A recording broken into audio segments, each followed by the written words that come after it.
Hi, hello, I hope you're taking care of yourself. If you're new here, my name is Lexi, and today I'm going to take you guys through all of the books that I read in November. Maybe the most hit or miss reading month that I've had all year. I had a lot of very low rated books and a lot of 5-star books compared to what I normally have. So I have some opinions to share with you today. Status update, if you're curious, I was sick like half of this month, no exaggeration. I had COVID, and then I had the flu, and then I had an ear infection, or at least what I thought was an ear infection, but then I went to urgent care to get treated for it, and it turns out that sometimes when you have like the giga flu, just really bad, when you think that you've recovered from it, you can get like blowback congestion in your ears. Apparently that can happen. It was a first for me, would not recommend. So yeah, I don't know when my immune system became that of like a sickly Victorian child, but that's where I was at this month. So I'm behind a little bit on a couple of videos that I'm really excited about sharing with you guys, so I apologize for their delay, but I was able to read more than I normally do, at least like in terms of pages. I've read a similar amount of books, but they've been longer on average. I guess like as a result of being miserable and bedridden, you know, it turns out that escaping to different worlds can be a nice thing to do when you feel that way. Cold take, shocking to nobody that this is the case, but at least I'm like almost caught up on my unbelievably deranged reading goal on Goodreads. So, okay, whatever. Anyways, I'm gonna move on. We're gonna wrap up all of these books. They're over here. I know you can't see them. That's just where they are on my desk. And I'm gonna tell you about them and give you my unfiltered opinions and takes. No spoilers beyond what you can find on the back of the book, and also like whatever you think that my emotions and vague opinions will make you believe about the story. You guys know the drill, but I also like to make the disclaimer because people on the internet scare me. But yeah, we got 12 books to get through. I'm gonna go mostly chronologically. Let's get into it. Starting off so strong, this book.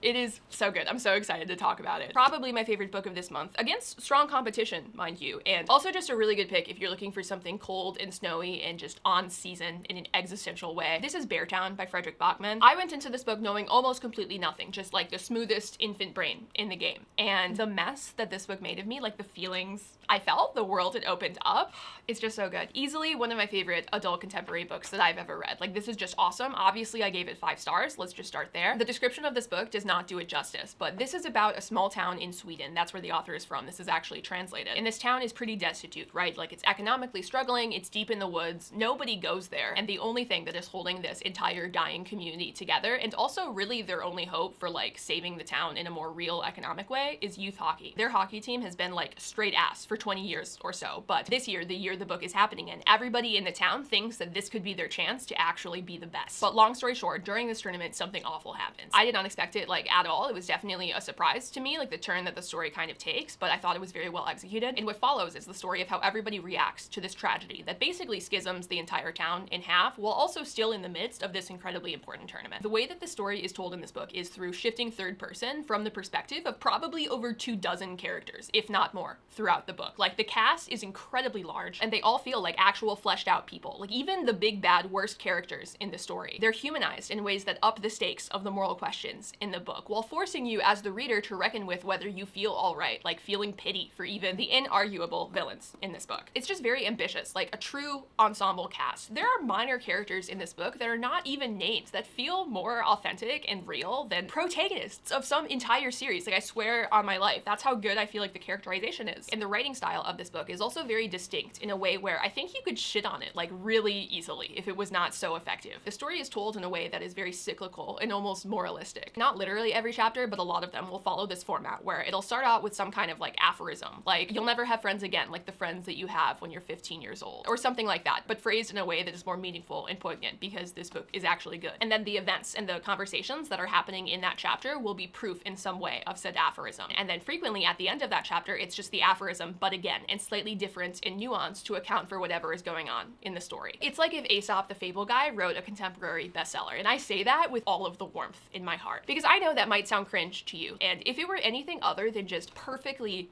executed, I think it kind of would be, but this man is so genuinely wise and in tune with the human condition that reading this book, instead of feeling patronizing, it ends up feeling like a revelation, just like nothing else I've ever read in the best way. So yeah, this was my first read. Like, that's an unhinged way to start off your month. But then after I finished this, I learned that it was a series. It's a trilogy, which is rare in contemporary fiction, but obviously I had to buy the other 2, so I went out and did that, and I only ended up getting to this one this month, Us Against You, and the back half of this book has like the exact same kind of crack as the first book. It ruins me on a plane. Like, I started uncontrollably crying next to a complete stranger. I actually had to stop reading until I got home because that is a variety of social anxiety I do not need in my life. But with that said, I only ended up giving this 4 stars because it felt like the front half, especially this first third, was really just a summary of the events of the first book in kind of a weird way. Like there just was not a lot happening. And I mean, I read this immediately after Beartown as well, so I was like especially annoyed because I knew everything that was getting reset. I wanted there to be new story, like new things to unpack. And I imagine if you read this when it came out and you needed the refresher of the first book, like it might have been nice, I guess, to have it, but there was no break to be seen for me between these 2 books. So I was bored. I was a doubter, honestly, for a little bit, wondering why this needed to exist. But he brought it back in the back half in a big way. So it was still really good, but just like not as magical of a complete experience as the first book for me. I have yet to read book 3, like it's chonkier by a lot than the first 2 books were. It is like 700 pages long. And also something is foreshadowed at the end of book 2 about a character that I really love that actually makes me want to throw myself into the ocean. Just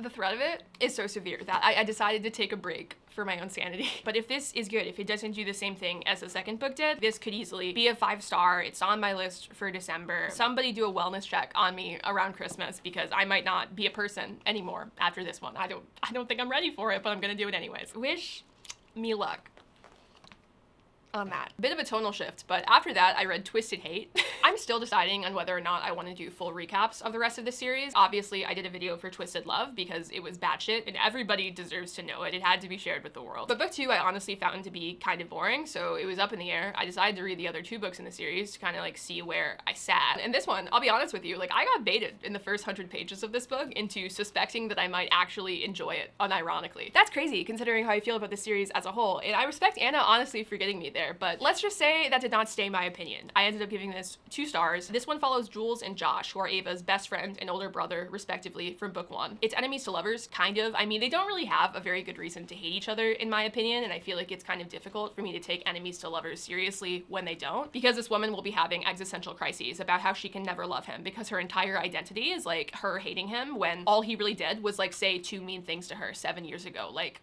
you can get over that, I think. But with that said, the 2 of them do have pretty good banter, which is why I kind of liked the beginning of the book. Like, it was a little bit of a good time for a second there. The B-plot / ridiculous side drama going on in the background of this book is definitely better than the B-plot in Twisted Games, but it's still not as good as the B-plot in Twisted Love. But the entire concept of it was truly ridiculous. Like, if you know, you know. Why was it there? In what universe does anything that happened make any sense happening in the order that it did?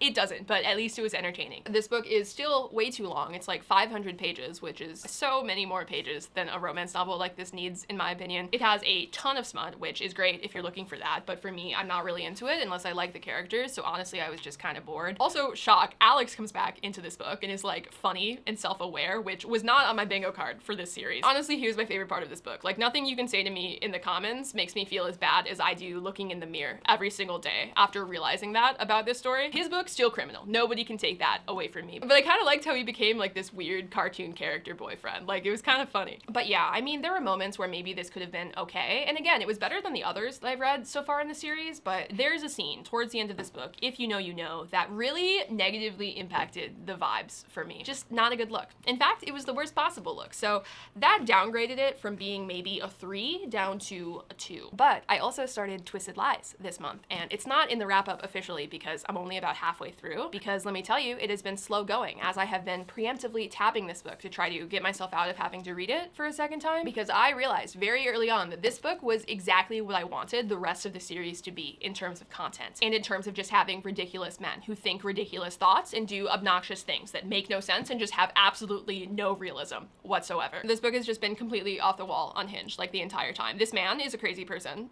I genuinely cannot wait to recap this book, which means 2 things for you. First, that I'm probably going to end up doing recaps of Twisted Games and Twisted Hate, which was a little bit up in the air before I started this one, so you can look forward to that probably coming to a screen near you. And secondly, it means I will be living, eating, breathing, absorbing Twisted Love and its twisted siblings at all hours of the day, probably all month this December, so pray for me. Okay, moving on. Speaking of the Twisted Love family and siblings, the next 3 books I read for a short vlog that I put up this month where I read popular TikTok titles. And this book is actually getting a full video that I'm scripting this week as well. So I'm going to keep it short to tantalize you into sticking around for that. But this is Credence by Penelope Douglas, and I gave this book a saucy 1 star. I knew going in that this was a reverse harem stepfamily romance between a girl and her stepuncle and her stepcousins. And I still read it because I make bad decisions quite often, actually. It's probably why you're here. I just like keeping things interesting in life, which leads me to sometimes pick up books like this. And let me tell you, you, this was so much worse than I thought it would be. And I think it's mostly because this book tried so hard to be a real book in terms of having themes and character development, and Penelope Douglas isn't even a bad writer. So like sometimes there are glimmers of like, that's a nice thought to have. That's a nice thing to say in this situation to encourage your family member to grow. But then the rest of the book is just her smashing her entire stepfamily and just all of the awful conversations that they have and how predatory all of it is, in my opinion. It's just no good, very bad. Those two things together make it a lot worse, because like you can be smut and have that be all that you are. And I can flame, I can critique, but who cares? Because nobody's reading it because it's literature. But I've seen people unironically call this their favorite book because of character development, and I don't get it. I won't stand for it. So once again, just so much worse than I expected it to be. Can't wait to tell you guys exactly how in an upcoming video. So watch out for that. Moving swiftly along, I also read for that vlog Archer's Voice, which is another really big TikTok romance novel, except it's a lot more vanilla than Credence is. And as a whole, I hate to say it, but if I were to distill this down for you, I would say that it gives baby's first Wattpad creation brought to life in the mass market. This book is about this girl named Bree who moves to this small town in Maine, I think, just somewhere remote, and she has been through a lot in her life recently, and she's looking to kind of go on a finding herself adventure, you know, looking for direction, yada yada. You have seen this trope before, I need not explain more. And while she is there in this small town in Maine, she meets this guy who basically just lives as a hermit in his dead uncle's house. Just nobody interacts with him, nobody talks to him. Actually, everybody thinks that he's deaf because he never speaks or acknowledges them in any way. But turns out he's not deaf, he just lost the ability to speak during a traumatic accident that is in his youth. Anyways, Bree's dad happened to be deaf, so she knows sign language, and he also knows sign language, essentially fluently, despite having never interacted with anybody who knows sign language. He learned it from a book, I guess, but because of this knowledge, Bree is able to befriend him, and they fall in love from there. This is the story of all of that happening. I ended up giving this book 2 stars. It has a nice enough start. Like, it was fun, you know, new town, new me, personal development, let's go befriend some townspeople, like it's Stardew Valley. It's cliche, but I like that kind of arc quite a lot, so I was invested in the beginning of the story. And the entire book has this like wholesome enough overarching message. The Archer's Voice title is representative of Bree helping this guy realize it's okay for him to speak up for himself and have opinions, and that he can have valuable things to contribute to society even though he can't physically speak. Like, he can still communicate, he can still share his ideas with the world and find value there. So that's fine, but almost everything to do with their actual relationship and them falling in love I found to be either cringe or kind of creepy or both. The smut in this book just has the worst vibes of maybe anything that I've ever read, not including,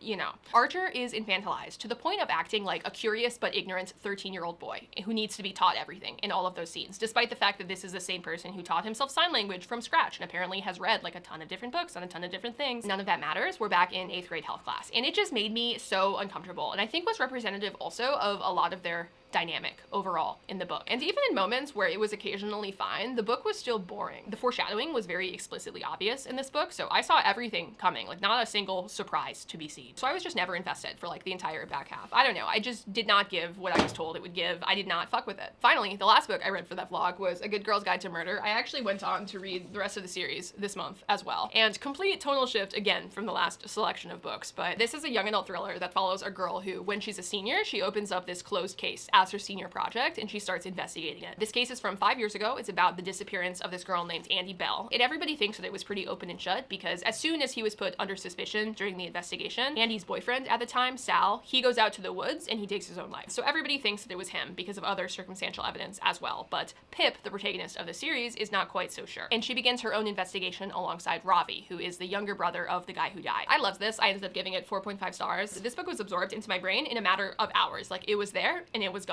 I just love a good, cozy young adult mystery, and this was about as good as you can get, I think, in the genre. Just a really good time to read, and it definitely kept me guessing, for sure, but in ways that felt earned throughout the story. It's not going to change your life, it's not going to rock your entire world, but it is really good for what it is. So after I finished that book, I went immediately to the store and bought the 2 sequels, and both of them were good, but not quite as good as the original book, I think, for different reasons. This one, book 2, had a slower start than the first book. I was just kind of bored. Like, I put this on Goodreads, but I just cannot get behind investigating a disappearance in the same way that I can get behind investigating a murder. A murder is just always going to be so much more interesting to me. And I don't know what that says about me. We're not going to get into it. But once this book got going, it ended up being quite interesting. And the resolution, like maybe the last 20 to 30 pages, I think I actually liked more than book 1. I thought it was pretty intense, pretty metal, like definitely less cozy for sure, but really well done. Also, Ravi in this book, husband material. The way I know I would have been feral for this man. Like the cosplays, the fan edits, the Pinterest boards, I would have been there. I would have been a curator at like the peak of fandom in my life as a teenager. Anyways, moving on. This book was not slow at the beginning. Like I actually found this book to be legitimately really scary. I don't know if that's embarrassing to admit, but like I read this in a house alone at night, nobody around, just me and my little book and my everyday garden variety crippling anxiety, which is always enhanced after approximately 9 p.m. But that first half is really well executed suspense. I will say I did see the results of the main mystery of this book coming in a way that I did not in the first two, so it was kind of predictable. But if you're anything like me, you think this book is being predictable, and then it just throws you an insane curveball. The direction of the back half of this book is just completely ridiculous in a big way in terms of it being unbelievable. Just so much of it is almost like fan fiction of the rest of the series, but I don't even mean that in a bad way. Because to be honest with you, like I still had a good time. I wasn't married to the series going exactly where I thought it was going to go, or to it having a completely satisfying ending. And Holly Jackson going where she did was just so audacious to the point where I feel like I have no choice but to respect it. Now overall, did this need to be a series?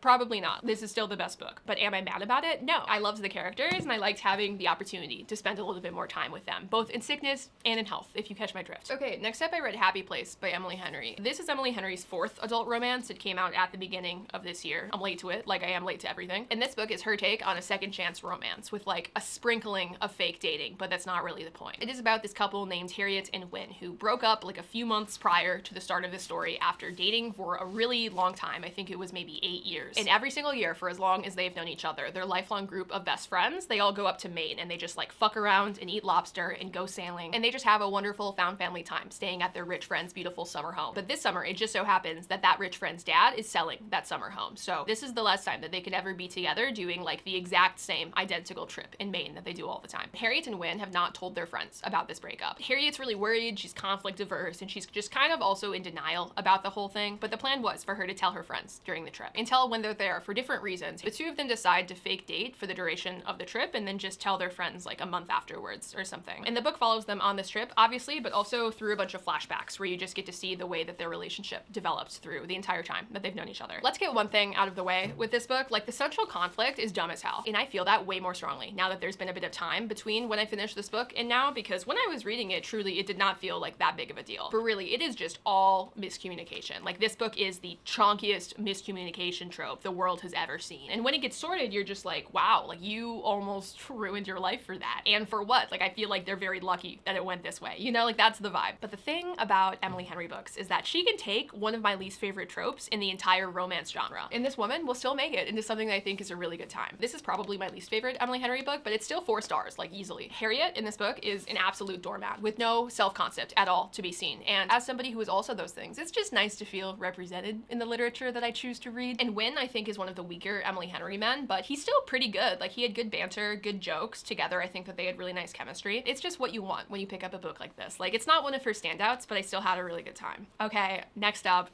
this book, a treat. This is Project Hail Mary. Premise of this book, I'm going to keep this one like so close to the vest and brief because I at no point knew where this is going, and I think that that's why it was so good for me. But the basic premise is you have this guy whose name is Ryland Grace, and Ryland is on this little rinky-dink spaceship that is just cut across a gajillion light years. He's incredibly far from home, and that whole journey, Ryland and his 2 compatriots were put into like stasis comas, so that way they would be okay for the entire trip. But unfortunately, comas are still very, very dangerous, so Ryland is the only one who actually gets there alive and wakes up. But his memory has been like shot. He basically has brain damage as a result of the coma, so he doesn't even know why he's there. It takes him like a second to figure out he's even in a spaceship, and this book is just him figuring out what the mission he has to do even is, because it turns out that his actions will single-handedly determine the fate of humanity. That's why the book and the project are called Project Hail Mary. I loved this. I loved it so much. I gave it 5 stars. I don't read a ton of science fiction, or at least I haven't yet, but every time I read a book like this, I'm reminded that I want to read more. I think I'm always afraid of feeling stupid. I was very much a woman outside of STEM in college. Fun fact, I changed my major in college, no exaggeration, 4 times, and never once did I even tiptoe around the idea of picking a major that would require me to take another math class. I got that shit out of the way in high school, okay? I was not going to go back for more. But this book is just a really good example of something that is science heavy. There's a lot of information. It's pretty critical to the world building that you have a working understanding of everything, and it's explained pretty well. But this book is written in a way that I think anybody could understand. It's just very accessible. In fact, I would even argue that it's the kind of book where you feel smart smart when you're reading it because you're understanding something that feels like it's above your pay grade. So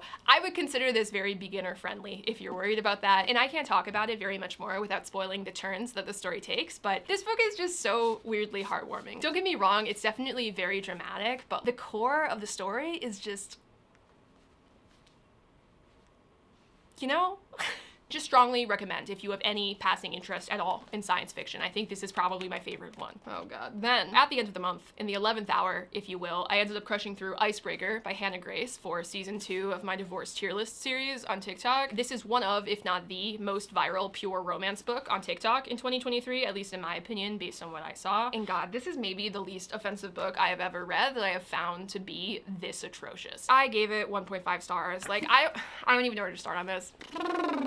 Jesus. Disclaimer, if you love this book, if this is like a comfort read for you, just don't listen to this part. You should skip it because I'm happy for you. I'm glad that you feel this way and you can find joy in this absolute prison of a world through a silly little book like this. Don't let me blow out your candle, okay? Like, this is just my opinion and I have to be so real during this review. What I said in my video, if you haven't seen it, because I think this is just the best way to understand this book, is that the actual plot of this book is so wafer thin that it genuinely felt like it could have been an email. It was the equivalent of like 5 pages of content. And then the other 420 pages are either a ton of smut, which, like, if you're reading it for that, you know, you do you. I feel like it definitely has more than the average TikTok book. But when they weren't smashing, it was all just weird sitcom filler episodes, like loosely joined together with twine and duct tape. That was the vibe of what was happening with the rest of the book. We get like a Halloween episode where this man is, I shit you not, like, I wish I was making this up, but he's dressed up as Gru from Despicable Me. Yeah, you're thinking of the right guy. And then the two of them hook up when he's still in the Gru costume. Oh god, it was so much. And then we get the gang goes out to the bar as an episode where on the way back from the bar, the man is like, let me f you in this full Uber that also has all of our close friends inside of it. And nobody notices because they're just all too drunk, even though this woman is described as like screaming. And then we get a Christmas episode where they give each other cute gifts and they go out to dinner and then they're smashing on the kitchen table or something, some kind of surface out there when in walks his little sister who's back from vacation early. What a surprise. Can't believe she's there. It was so hard for me to get through because genuinely all of these anecdotes also make it sound 10 times more interesting than it actually was. I felt like a warrior when I was done with this book because I was so bored the entire time. And let's be so clear again, because I said it earlier in the video and I'll say it again. I'm the kind of reader where I'm self-aware. In order to enjoy smut for smut's sake, I need to like the characters. I need to like the dynamic that they have with each other. And I think that's why, to be honest with you, a lot of popular book talk books don't do it for me, but it is just so rarely quite this bad. This book makes some of the other books that I've read for TikTok look like Pulitzer Prize winning literature. And I feel like a lot of the people who are saying like this is the best thing they've read in their entire life just never went through a Wattpad phase. They never read AO3 300,000 word fan fictions like I did. They were never in the trenches. It's the only explanation for why you would put up with something like this. It was just not for me. Other crimes of this book that I just kind of want to talk about. Let's do a quick list. She calls him Bub as a pet name. Like, are you okay, Bub? I miss you, Bub. You know, like what 1920s parents called their infant children, or in my head, this might not be real, but what mobsters call people who are in their way. That's kind of also the vibes I get from that. Anastasia's entire personality is going to therapy and having been in therapy for years with this same therapist who has really like taught her how to communicate, which, side note, that's great in concepts. Actually nice, positive therapy representation, I feel like, is very important as somebody who is extremely pro-therapy. But you're telling me that never once did she think that this Aaron guy might not be the best dude. He might be kind of abusive. She never thought like maybe 3 stalks of celery and 2 square inches of cheese is not a full meal for lunch. Like, what does she even talk about with her therapist? You cannot have your entire personality being woke and a great communicator and then also be that ignorant and not actually use any of the skills that you have to analyze situations. I will not stand for this. Have I mentioned that they hook up when he's wearing a Gru suit? Like, I just feel like that needs to be mentioned again because nobody warned me. I went into that scene blind. Okay, negativity train, I'm rolling it back into the station because this is not like other books that I shit on normally. There's nothing really toxic about it. I mean, I gave it half a star above 1, like for that and that alone, because like their dynamic is actually pretty healthy, especially for a TikTok book. They do communicate, you know, like Nate is not a walking red flag. I mean, like, do I buy them as a couple? The better question to ask is, do I care? And the answer is hard no. At least on Wattpad, shit like this is free. Last book. Okay, moving on. I finished this book this morning, mere moments ago at the very, very end of this month, and just genuinely, where do I start? Like, what do I even say? This is Circe by Madeline Miller. This is my third 5-star book this month, which is insane. I think that going into this month, I maybe had 8 or 9 for the entire year. So 3 in 1 month is pretty sick. This book is the story of Circe from the Odyssey, but retold in a way that is just uniquely modern and poignant and tracks her entire existence basically from when she was born to many, many generations, like thousands of years later. And it reads like a coming of age story, which maybe is a weird thing to say because she ends up being so old and going through so much, but that's what it is. That's what it feels like. And I mean, I feel like you can go through a coming of age development arc at any point in your life as well, which is another cool thing I think about this book, because it's about this girl who comes into adulthood so uncertain and afraid. And this book is just the story over thousands of years of her coming into herself and her desires and what she wants for the world and for her life. I was not sold on this book immediately when I started it. I feel like it took me a little while to get into it, but very, very suddenly I realized that I loved her and that I was just incredibly invested in her life and in her relationships with people and with her family. And the ending of this book was just so good. It was perfect. I took a picture of myself.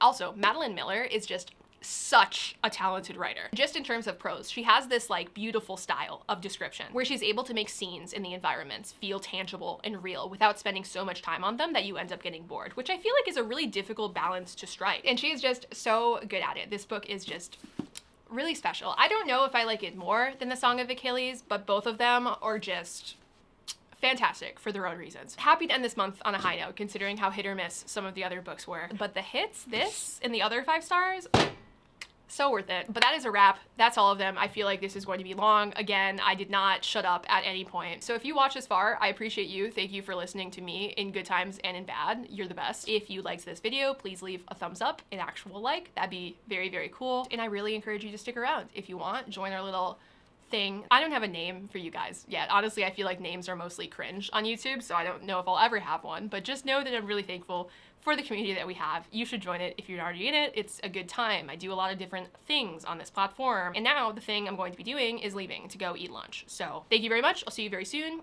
I don't have anything else to say. Bye!